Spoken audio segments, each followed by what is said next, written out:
Solid transition in 3, 2, 1, and you're live.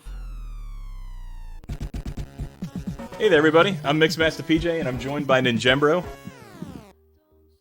who was supposed to say hello there, but I guess he hello. didn't. This is Ninjembro. Gosh. And this is American Gladiators for the Nintendo Entertainment System. It came out in 1991. It's very loosely based on the television show. It plays a bit more like a platformer with individual levels and stuff like that we have to fight our way through. There are 4 levels in total, and each of those levels have 5 total events, with the final level at the very end being an obstacle course called the Eliminator, just like the TV show. For those who have seen the show before, that's roughly where the similarities will end here, but we'll see in just a minute. This game consists of a whole lot of really difficult, crazy controls at times, and we're going to do everything we can to try and survive these gladiators when they're giving us their best. So, why don't we get started here? We'll get the timer ready. Timer starts when we hit 1 player start in 3, 2, 1, go. Alright, so you're going to see MixMastaPJ starts here with an event called Joust. The reason he does that first is pretty simple. He just mashes A after starting the game, and it's the first one to select. In each Joust level, he's going to be fighting against 4 gladiators while jumping across these platforms. Each gladiator can block and be attacked in one of 3 locations: high, mid, or low. It's always blocking 2 of those 3, so there's only one place that can be attacked at any given time. Now, they're relatively predictable, so most of the time you're not going to see MixMastaPJ struggle with any of these fights. After the 3rd gladiator, there's always going to be a super stick that he can pick up. You see it right there on the screen now, which gives you a 1 shot at an instant KO on the opposing gladiator. So you're going to see that happen right here. Boom, done. At the end of the level, the timer counts down and he moves on to the next event. Alright, so that was Joust. Relatively easy. The next event, Wall, is generally regarded as the most challenging of the events. It uses a really weird control where we have to use the A and the B button to control our left and right hand, or our right and left hands, rather.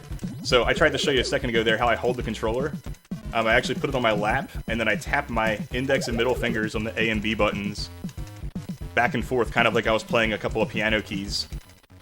And it allows me to hit the buttons rather quickly in an alternating fashion, rather than using my thumb like I typically would on any other kind of game. Alright, so the wall there also works where we try to get to spots to spawn the gladiators so that they come at us like red turtle shells, like heat-seeking missiles essentially. So if we can position ourselves around some obstacles, it works really, really nicely to get those guys to fall off the wall and clear our path for us. So, this game plays a lot different than the SNES version. I actually like the SNES version too, but it plays more like an online, like a little bit of a tournament that you can play with multiplayer and whatnot. This plays, like I said before, far more like a platformer. So here we are at Human Cannonball, and you'll see us have to jump to catch the rope, which is definitely not like the TV show. But more importantly, we have to fight 4 of these guys and jump from platform to platform. Now, this is rather formulaic. We're hoping to get task level execution in Human Cannonball today. It's one of 2 events that we're able to do that. But this particular gladiator poses usually the first challenge to beginners, because you can't release at any point there without the gladiator blocking. Your first opportunity to actually get a kill is on the 2nd cycle. And we'll see a couple others that have like 2nd, 3rd, or even 4th cycle kills a little bit later. But we try to always grab the end of the rope and press A to release it. We're about to head into Powerball now, which is an auto-scroller. If we have any donations, awesome, but if not, Artemis, if you want to talk about Stack Up and the great organization that it is. Yeah, of course. So Stack Up is the charity we're supporting with this event. It is help mental health of veterans through gaming. And of course, if you want to learn a lot more about it, you can do !StackUp, but if you would like to donate, do !charity, chat. But of course, don't feel pressure to donate. We understand that these times are quite troubling. Of course, if you're able to. Awesome, thank you for that. Powerball is like your one spot in each level where you can try to earn some extra lives. So they put a timer in the corner at 60 seconds in level 1, and it goes down by 5 seconds at each actual level. And if you stuff the ball in all 5 of the buckets, then you get an extra life that way. But there's you can't die here. There's no actual penalty. You can just stand here the whole time and let the timer run out. And nothing bad would actually happen. But yeah, it's just an easy way to rack up some 1-ups if you need them a little bit later. Yep, so here you're going to see MixMastaPJ go into Assault 1. The Assault levels are basically shmups, like the old Gladiators games and other various games of the category. That's terrible. The Gladiator there at the top that he's shooting at has 3 HP, and we also have 3 HP. The weapons that he picks up there do 1 damage. In later levels, it's different. Basically, the amount of health that the Gladiator has goes up 1 each level, but you still only get 3 shots per weapon, so you're going to see different strategies as the levels go on. Yep. Alright, so that was level 1. Relatively easy. Most people who play this game, you know, if they're able to beat the wall, can get to level 2, but that's when the difficulty really ramps up. So, the joust patterns that Ninjembro spoke of before get far more complicated here in level 2, so you can see that the gladiators start blocking, and I have to change where I'm aiming. Like we said before, there's only 1 out of 3 spots the gladiator's not blocking, and while it's relatively formulaic, getting hit once can be really brutal, because then you don't know exactly where to jump back in on the pattern. So, like, right now this gladiator has a low-high-high pattern, and when they block, I should go in the other spot, but sometimes they hit me, and then when I swing back, I'm not quite sure which opening is there. Level 3 actually has the most complicated of the patterns, but level 4, the patterns change very, very quickly. Like, from step to step, so it's really hard to keep track of where you would be. Alright, there we go. Let's grab the super stick, which is over here on this platform this time. And then we can one-hit kill with a low vulnerability here. Nice. Alright, it's a huge step up in difficulty here for Wall 2, so Ninjembro can tell you about what we're about to see with that mess. Yep, so the walls are different each level, so unlike all the other events where things are pretty much the same, the walls are very different from level to level. You're going to see a lot more diagonal movement here. You're going to see a lot more manipulation of the opposing gladiators. So there are some interesting areas in these walls where you can do little diagonal tricks where diagonal movement actually lets you skip some areas. You're not going to see too much of that here, but you will see that on a later wall. It is worth noting that moving diagonally is optimal whenever possible. And there you just saw MixMastaPJ pick up a little glove. Those are great. They allow you to move without having to mash A and B, but they also make you move really, really fast. And it's still very easy and very possible to die while using the gloves by not grabbing onto one of the handles there on the wall. So as MixMastaPJ is handling this wall, like he's making sure to be very, very particular with his movement. And that was a really, really good wall too. Yeah, the gloves make it really hard to be precise, and there's a lot of spots, particularly in these later levels, where there's like very narrow hallways and you lose the ability to have precision, so it gets a lot riskier. Alright, so here's Cannonball 2. Slightly different than Cannonball 1, obviously the color palette, some of the platforms are going variable speeds and whatnot, but the thing that's going to be most exciting here is Gladiator 4, we're going to actually try to clip through the ceiling and perform a little glitch to try and knock him out there. So the trick to doing that is you definitely need to grab these gloves here that fly at us. Okay, they give us the ability to slide up and down the rope. Normally we don't have that ability. And then we're going to try and jump off this platform at the very, very top and very, very right. And Got it. yeah, we got it. Cool. That saves about 6 or 7 seconds here, because if not, you have to wait for a second cycle and you end up with a really bad spot on the rope. Level 3 we can do that as well, and it saves like 30 or 40 seconds, because that's typically a 3-cycle kill that's required. Alright, so we got another power ball here. Same thing as before, just 5 less seconds. So, if we happen to have any donations, awesome. If not, Artemis, no worries, let me know. Let me refresh the page to see if any have come in since then. Unfortunately not. Alright, no Of worries. course, stack up is a good charity. Won't go through all the points again, just exclamation point stack up, exclamation point charity in the chat. We still might get a 2-up out of this. Let's see. Ah, that's bad. You need all the extra lives you can get for the Eliminator. I mean, if we're gonna get super greedy with the glitch, depending where we are estimate-wise, maybe. Yeah, the Eliminator actually has a glitch too, but it's rather hard to get. Talk about that later, yeah. Yeah, and so if we got a couple extra lives, we might take a chance with it. Alright, so here we are at Assault 2. Like I said earlier, it's a little different than Assault 1. First of all, you'll notice that the weapon pickups are now to the side of the barriers instead of behind, so they're a little riskier to get. The Gladiator there at the top of the screen has 1 extra HP, so he takes 4 shots now instead of 3. You're going to see MixMastaPJ, take an unfortunate death there. But you're going to see him still try to shoot at the Gladiator to kill him before getting to the end of the stage, but if he has to run to the end, he has to run to the end. But it's still a little faster to get the kill as opposed to rush to the end of the stage. Also, it's worth noting that when he shoots at the Gladiator at the top, it can sometimes manipulate his movement a little bit as he tries to dodge the shots, so there's a little bit of strategy there. But yeah, that was Assault 2. Yeah, sometimes the weapons are just a better defense than they are an offense.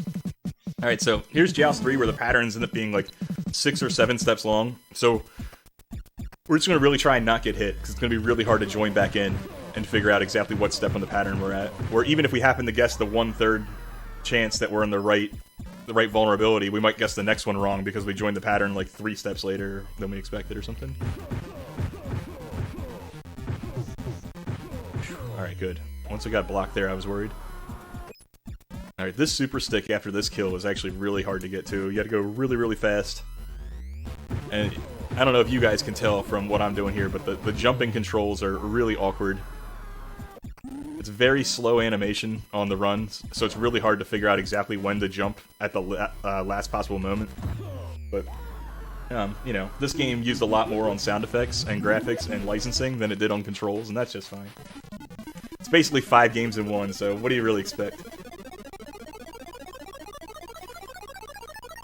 Alright, here MixMastaPJ is going to go into Wall 3, so kind of like the other walls, it's a really big time for him to concentrate. There's a lot of execution here.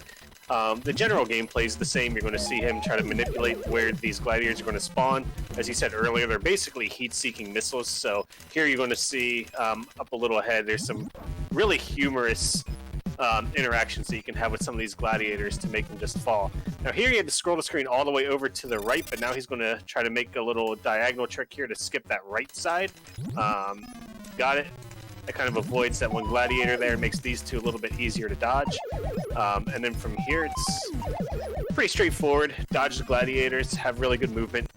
He's going to grab some gloves along the way. Alright, cool, we got the auto kill. Yep, those gladiators spawned and then just fell. Nothing to it. Yep. Yeah, if you go just gotta through make sure that, they don't knock you down on the way. yeah, if that last little rung there, if you go through the lower rung instead of the middle rung or top rung, then those 2 gladiators don't spawn, and then they're going to be right on top of you when you come across the second time. So it's alright. This one's really, really fast, so we gotta focus on this real quick. Alright, cool. Alright, here's our first long distance shot. So we're gonna have to grab the rope without being able really to see it before we go for a kill here. Alright, cool. Another long distance shot here, only this time we'll have the luxury of getting the gloves. Kind of use those as our cue. Slide down and reposition on the rope. And then we'll try and do the glitch here, but we're going to do it on the second cycle because the rope goes so slow.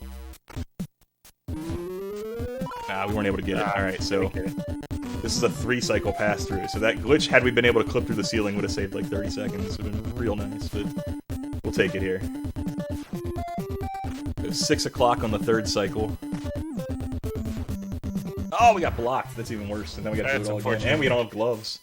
So the worst part about dying late in a cannonball like this is you'll notice that timer at the top of the screen reset back to 99, where before he died it was like in the 60s. So when he actually finishes the stage, there's going to be even more time lost because the counter has to go all the way down to 0. So not only do you have to redo it, but you have to wait for a longer timer. So it's really unfortunate to take a death on one of these stages. Yeah, it's weird letting go of the rope like almost before you get to 6 o'clock at times. It doesn't look like you'll even make it all the way there, but it works, and the platform will lower just to to the exact spot. You got to think about where you're going to be when the momentum takes you there, not so much when you actually release off the rope. Alright, so I think this is probably a good a time as ever to talk about the Eliminator. So, the glitch that we mentioned before, the Eliminator actually has 5 sections to it.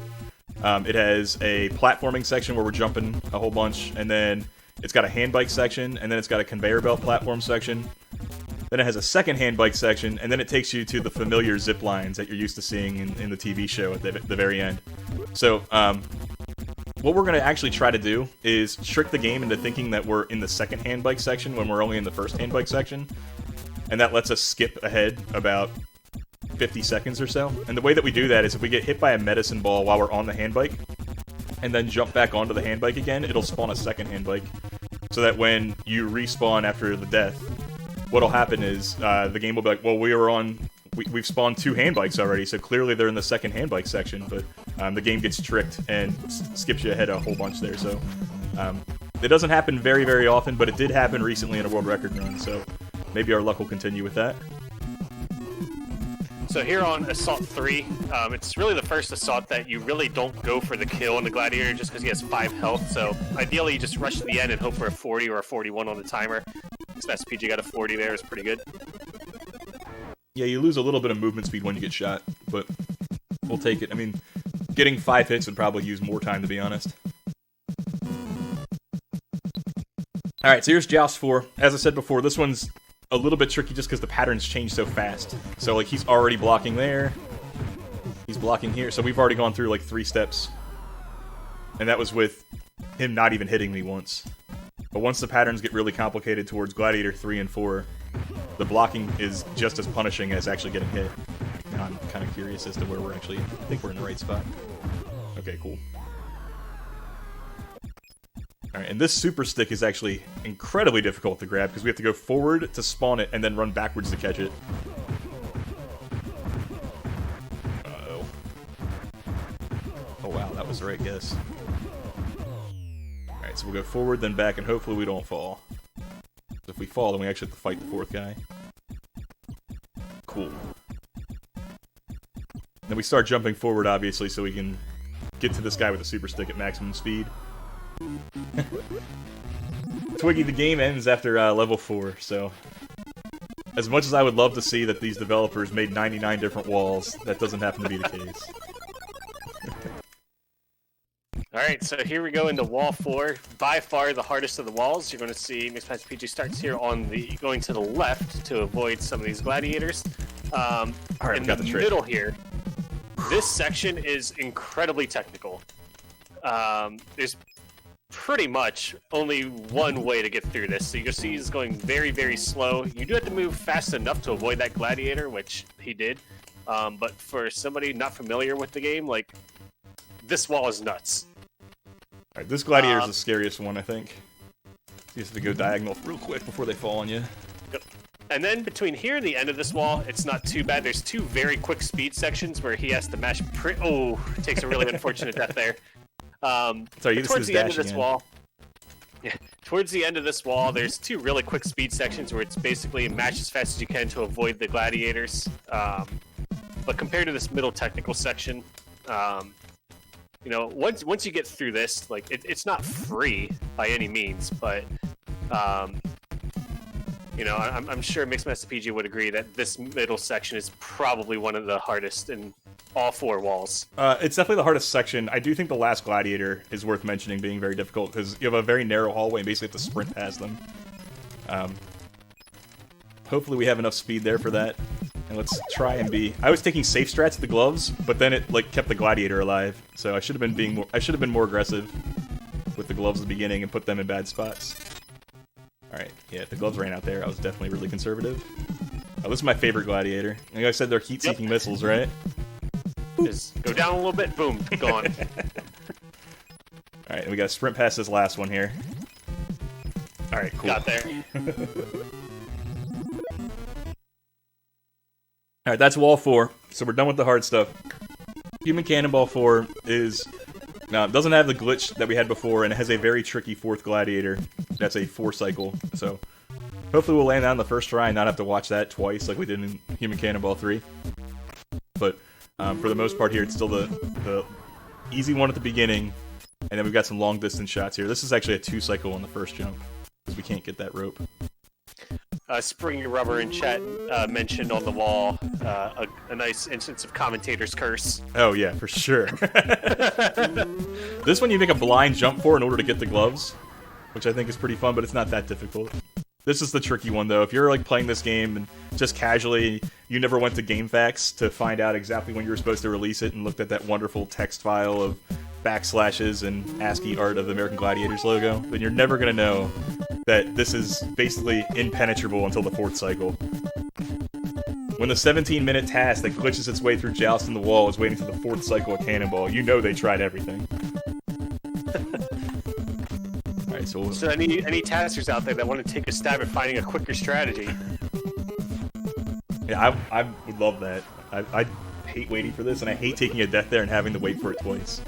So, glad we only had to do it once there. Alright, Artemis, this is our last Powerball before the Eliminator. Anything to add there, or are we good? We did get 2 donations. We got, both were anonymous, unfortunately. One was $10 with no message. The second one was for $20, and that had the message of, "Thanks for putting this on, always happy to donate for a mental health cause." Awesome. Thank you so much, Anonymous and Anonymous. For all we know, they might be the same person. I know. They might just be somebody named Anonymous. Exactly. We're very thankful for that. They might not be so thankful for their name, I don't know, but I'm very appreciative of that, for sure. Alright, so, we're just going to try and not get hit at all here in the next assault, and then you guys will get to see the madness that is the Eliminator, and hopefully we'll be able to land the glitch for you guys. Yeah, this assault is terrible. Like, look at these terrible weapon placements. They're on the other side of the walls.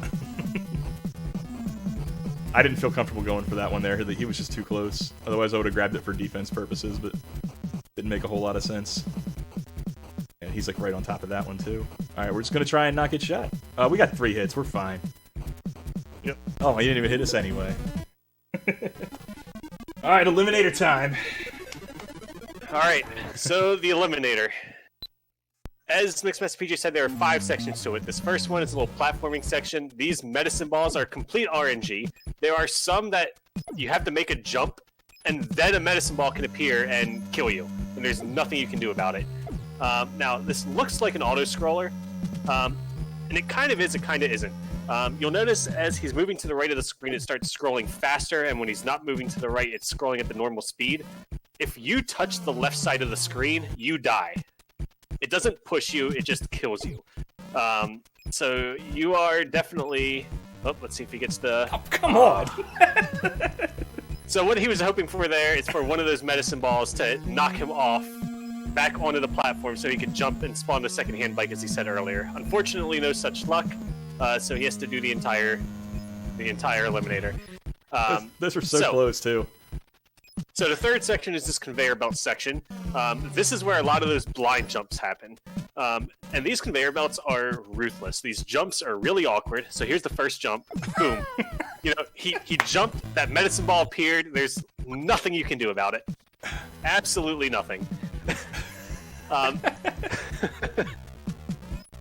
It's ruthless. I'm glad I got to show at least one of those. Yeah. If I wasn't going to get the hand bike glitch, I'm glad I at least got a completely unavoidable kill. Oh my goodness, that's bad. Can we make this next jump? No! Alright. No. And just like the TV show, if you touch the left side of the screen, you die, right? Yeah. That's exactly how the TV show worked. Oh no! This is why we got all those 1-ups. Yeah. Oh, Springy Rubber does say, you know, we wanted to see the whole game anyway. Right. This is unreal. Okay, we've had really bad RNG with these medicine balls, but that's okay.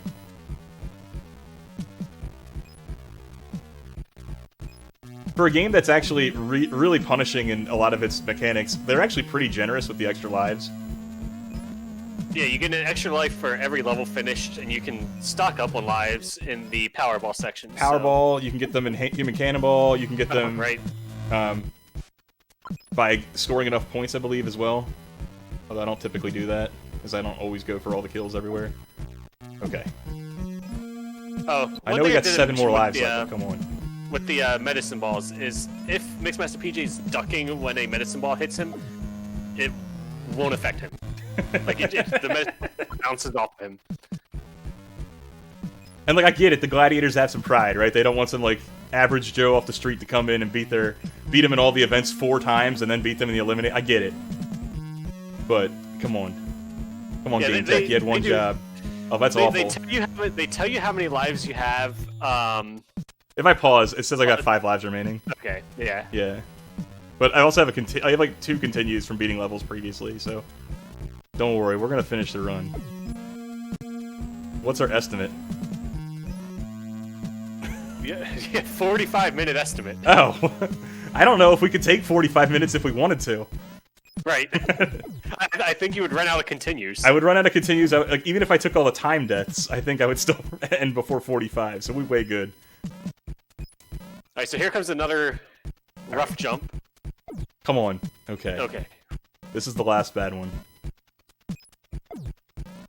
Alright, cool. Alright, and here's the second hand bike, which, if he had gotten the hand bike glitch and then taken a purposeful death, the game would have just warped him here. It would have been a really convenient section to avoid, I'm just saying.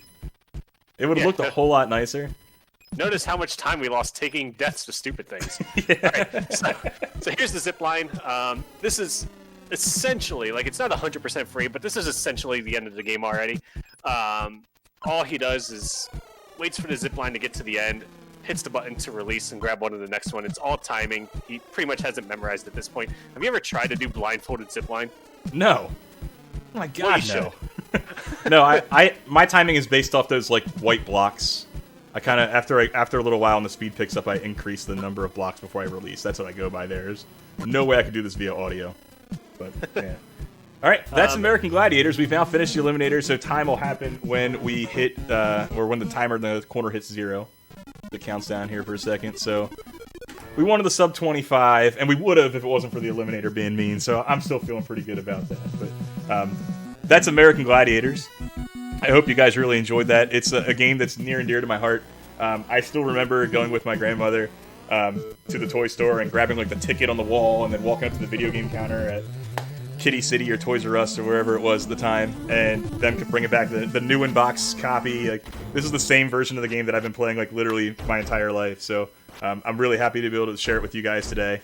And thanks to GSA for putting on an amazing event for such a great cause as Stack Up, and thanks ninjembro for helping me out with commentary today. Like I said before, this is a game that means a whole lot to me, and it introduced me to speedrunning, and GSA and speedrun in general have done so much for that community, and I wouldn't be really doing this with my spare time and having a great time playing video games if it wasn't for all the great work you guys do. So thanks so much for that.